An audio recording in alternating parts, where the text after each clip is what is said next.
PN ഗാഡ്ഗിലിൽ നോക്കിയാൽ കഴിഞ്ഞ ക്വാർട്ടറിൽ 31%, ഈ ക്വാർട്ടറിൽ നോക്കിയാൽ 46% അവരുടെ റവന്യൂ ഗ്രോത്ത് വന്നിരിക്കുന്നത്.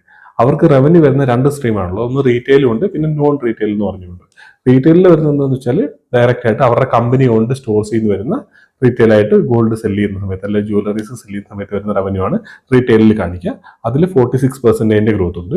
അതേപോലെ തന്നെ കോമേഴ്സ്, അതായത് അവർ ഓൺലൈനിൽ സെല് ചെയ്യുന്നുണ്ട്, അതിൽ കാണിക്കുന്നതാണ്. ഒന്ന് കോമേഴ്സിന്റെ അണ്ടറിൽ കാണിക്കും. രണ്ടാമത് പിന്നെ വേറൊരു സെഗ്മെന്റ് വരുന്നത് എന്താണെന്ന് വെച്ചാൽ അവരുടെ ഫ്രാഞ്ചൈസി ബിസിനസ്സിൽ നിന്ന് വരുന്ന റവന്യൂയിലേക്കുള്ള കോൺട്രിബ്യൂഷൻ. അതിനകത്ത് കോമേഴ്സിൽ നിന്ന് അവരുടെ റവന്യൂയിലേക്ക് ഏകദേശം 7.7% കോൺട്രിബ്യൂട്ട് ചെയ്യുന്നുണ്ട് കോമേഴ്സിൽ നിന്ന് വരുന്ന റവന്യൂ. അതിൽ ഗ്രോത്ത് വന്നിരിക്കുന്ന 138%. സെയിം ടൈമിൽ ഫ്രാഞ്ചൈസി ബിസിനസ്സിൽ നിന്ന് ടോപ്പ് ലൈനിലേക്ക് റവന്യൂയിലേക്ക് 5% മുകളിലാണ് കോൺട്രിബ്യൂട്ട് ചെയ്യുന്നത്. അതിൽ 12% ഗ്രോത്ത് ആണ് വന്നിരിക്കുന്നത്. 12% ഗ്രോത്ത് ആണ് വന്നിരിക്കുന്നത്. ഇങ്ങനെ നോക്കുമ്പോൾ ഈ ഫ്രാഞ്ചൈസിയിൽ നിന്ന് വന്നിരിക്കുന്ന റവന്യൂ ഗ്രോത്ത് എന്ന് പറയുന്നത് കുറച്ച് കുറവായിട്ട് നമുക്ക്